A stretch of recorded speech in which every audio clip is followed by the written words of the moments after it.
Assalamualaikum students. So in today's lecture we are going to discuss all the functions that are going to take place in the oral cavity.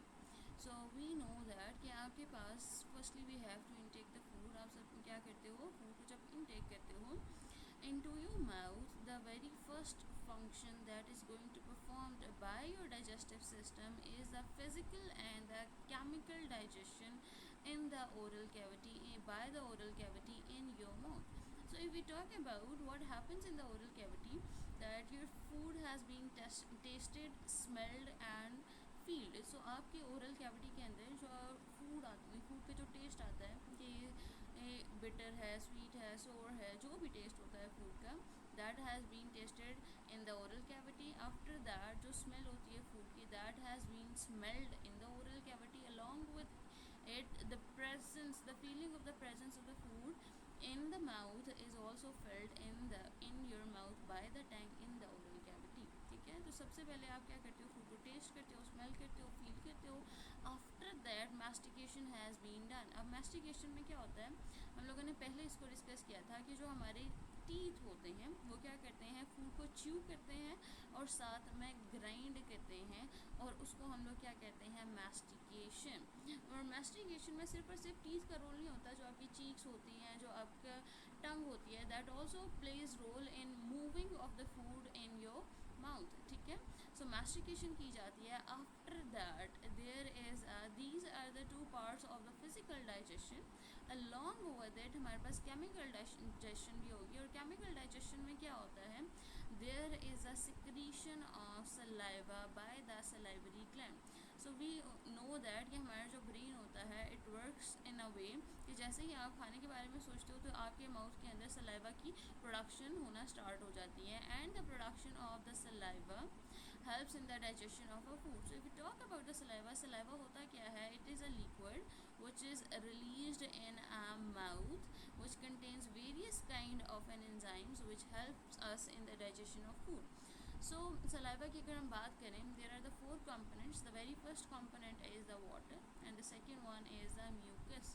ठीक है, जो water है that is obviously going to lubricate the food along with the mucus. ठीक है, हम लोगों ने इससे पहले डिस्कस किया था कि जो म्यूकस होता है, it has been secreted by your whole digestive system.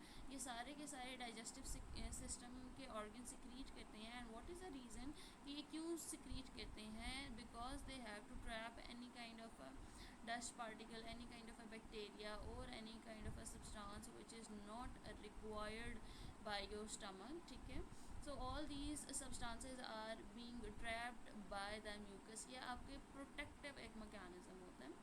So mucus and water, they collectively they soften the food, they moisten the food and they also lubricate the food. Okay, now coming towards the third component of a saliva, which is known as the salivary amylase. It is an enzyme and this enzyme is primarily responsible कि उसने क्या करना होता है, starch की digestion करनी होती है इनटू द डाइसेकेराइड, जिसको हम कहते हैं माल्टोज. ठीक है, आपके पास जो स्टार्च है विच इज़ अ पॉलीसेकेराइड, उस पॉलीसेकेराइड की डाइजेशन होगी इनटू अ डाइसेकेराइड, जिसको हम क्या कहते हैं, माल्टोज कहते हैं. ठीक है, coming towards the fourth component of a saliva, जिसको हम कहते हैं lingual lipase. If we talk about this, तो हमारी फूड के अंदर we do have a starch, we do have a proteins, we do have a lipids. तो हमारे पास बहुत ज़्यादा न्यूट्रिएंट्स होते हैं फूड में. तो स्टार्च की डाइजेशन किसने कर ली, सलाइवरी अमाइलेज ने कर ली. Now coming towards the fat, और एक single molecule of a fat को हम कहते हैं triglyceride. As you can see over here कि ये जो आपके पास मॉलिक्यूल है, monoglyceride, diglyceride and the triglyceride. So आपका जो एक फैट का मॉलिक्यूल है उसको हमने क्या कहा था, ट्राइग्लिसराइड. ठीक है, so if you talk about the structure of a triglyceride, इसके अंदर फर्स्ट जो कंपोनेंट होता है that is known as the glycerol molecule. ये आपके पास एक 3 कार्बन कंपाउंड होता है. As you can see here, this is the first carbon. ठीक है, this is the second carbon and this one is the third carbon.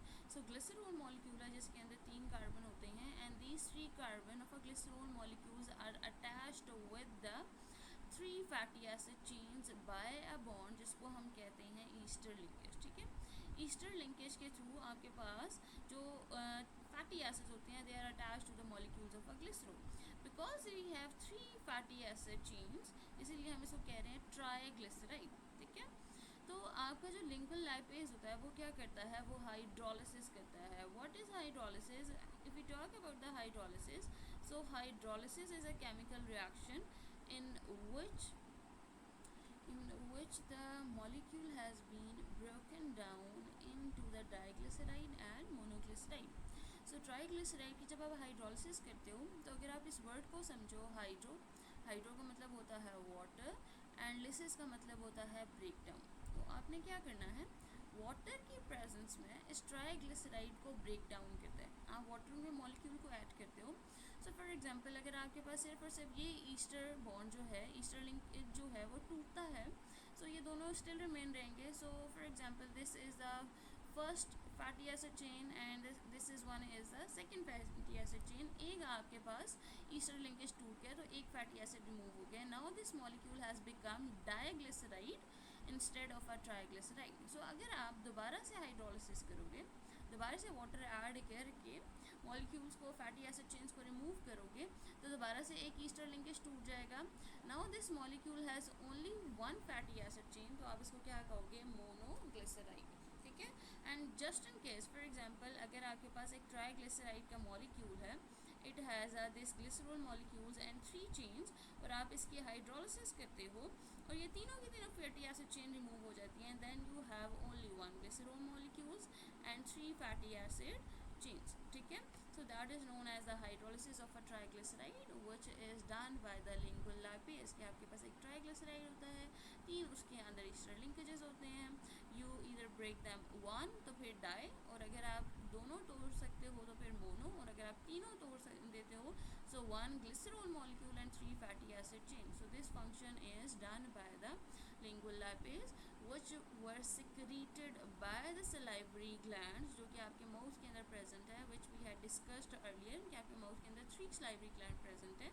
The first one is known as the parotid gland, the second one is known as the sublingual gland, and the last one is known as the submandibular gland। और ये जब saliva produce करते हैं, this saliva has been secreted into the mouth by the duct। Her gland का ना अपना एक duct होता है, जैसे पैरोटिड ग्लैंड का पैरोटिड डक्ट है, which is present on the upper side of your mouth, ठीक है। जो सब मैंडिबुलर ग्लैंड है उसका सब मैंडिबुलर डक्ट है, जो कि आपके टीथ के बिल्कुल लोअर साइड पर प्रेजेंट होता है एंड पे। And coming towards the last, which is known as the sublingual gland, और ये क्या करता है, ये रिलीज करता है थ्रू अ सबलिंगुअल डक्ट, जो कि आपकी टंग के नीचे प्रेजेंट होते हैं। So there were the 3 glands जिन्होंने सलाइवा रिलीज किया था, and which contains the 4 components। The very first component was the water, second was mucus, third was salivary amylase, and the fourth one the lingual lipase। As a result of the digestion by these salivary enzymes and the water and the mucus, आपके पास bolus की production होती है, which is a small slippery spherical mass of the grinded food by the digestive enzymes or the salivary amylase and lingual lipase in the presence of water and mucus। Coming towards the next phase, which is known as the swallowing। If we talk about the swallowing, तो हमारे पास swallowing को understand करने से पहले सबसे पहले तो हमें अंडरस्टैंड करना पड़ेगा कि हमारे पास जो स्ट्रक्चर्स हैं which are present in our mouth area and in our neck area, what are those structures. So if you look at this, ये जो आपके पास at the top of our face जो आपके पास कैविटी प्रेजेंट होती है, we call it as a nasal cavity. As you can see here कि आपके पास नोज़ वाले नोज़ से जो आपके पास कैविटी स्टार्ट होती है, that is known as the nasal cavity. After the nasal cavity we have the nasopharynx area. अब नेजोफेरिंक्स एरिया क्या होता है? Pharynx is a common opening between this oral cavity and this nasal cavity at the back of our mouth, which is this common opening, इसको हम क्या कह रहे हैं? Pharynx कह रहे हैं। And the opening from the nasal cavity and this pharynx is known as the nasopharynx, ठीक है। And below this nasopharynx and the nasal cavity we have the palate। ये वाला जो स्ट्रक्चर होता है इसको हम लोग palate कहते हैं collectively. And if we separate it, तो जो जिस एरिया में आपके पास बोन प्रेजेंट होगी उसको हम कहते हैं hard palate. At the front of our oral cavity, at the top of our mouth ठीक है, और बैक वाले एरिया के ऊपर we have a soft palate जहाँ पे बोन प्रेजेंट नहीं होती है. Okay, now coming towards this area, ठीक है, जिसको आप लेरिंग्स कहते हो, दिस एरिया. अब लेरिंग्स की ये जो मसल मास है that is known as the epiglottis, ठीक है. Below this flap we have a supraglottis, and after the supraglottis the opening of this voice box is known as the glottis, ठीक है. और glottis को आप क्या कहते हो, vocal cords भी कहते हैं, ठीक है. So coming towards the swallowing. अब स्वॉल्विंग के 4 फेजेस होते हैं. The very first phase is known as a oral preparatory phase. Oral preparatory phase को ओरल प्रिपरेटरी फेज इसलिए कहा जाता है because oral cavity prepares itself to send this bolus. Bolus आपके पास क्या था, that was a chewed food by the teeth along with the saliva. उसको हमने क्या कहा था, बोलस कहा था, ठीक है. तो जब आपके पास बोलस की फॉर्मेशन हो जाती है तो ओरल कैविटी के अंदर क्या होगा कि प्रिपरेशन किया करेगा oral cavity to send this food in to the oral transport और इन द प्रोपल्सिव फोर्स. उसके लिए हमारे पास क्या होता है कि जो आपकी टंग है it move towards the upper top of your mouth, जिसको हमने क्या कहा था, हार्ड पैलेट. कि जो आपकी टंग है वो कहाँ पे मूव करेगी, towards the hard palate, and automatically ये जो आपका बोलस है it will come at the area of a soft palette and the lower bottom of your tongue, ठीक है. इस फेज को हम लोग क्या कहते हैं, oral preparatory phase. So after the oral preparatory phase we have the next phase, जिसको हम कहते हैं ओरल ट्रांसपोर्ट या तो फिर प्रोपल्सिव फेज. उसके अंदर हमारे पास क्या होगा, this bolus will be transported. ये जो बोलस है it will be transported into this area, जिसको हमने क्या कहा था, फेरिंग्स, ठीक है. That's why it is known as a oral transport phase. If we look at here, अगर हम लोग यहाँ पर देखें, so in a very first phase जिसको हम ओरल प्रिपरेटरी फेज कहते हैं, उसके अंदर क्या हो रहा है, बोलस को आप प्लेस कर रहे हो at the back of your mouth for transfer of this bolus in to the oesophagus, ठीक है. ओरल ट्रांसपोर्ट फेज में क्या हुआ है कि that it has been transported into this common opening. After this phase we have the third phase, जिसको हम कहते हैं फेरेंजियल फेज. फेरेंजियल फेज के अंदर क्या होगा, this opening towards the trachea, जिसको आपने एपिग्लॉटिस कहा था, it will move downward, and the glottis which was the opening of a larynx, जिसको हमने वोकल कॉर्ड्स कहा था, it will move upward and closes the opening of a trachea which is a respiratory tract, ठीक है. तो हमने trachea को close करने के लिए, बिकॉज ट्रैकिया से आपके पास सारी की गैसेस पास होती हैं टू योर लंग्स, ठीक है. सो ट्रैकिया को क्लोज करने के लिए epiglottis will move downward and glottis will move upward. As a result आपके पास जो ट्रैकिया है उसकी ओपनिंग क्लोज हो जाएगी.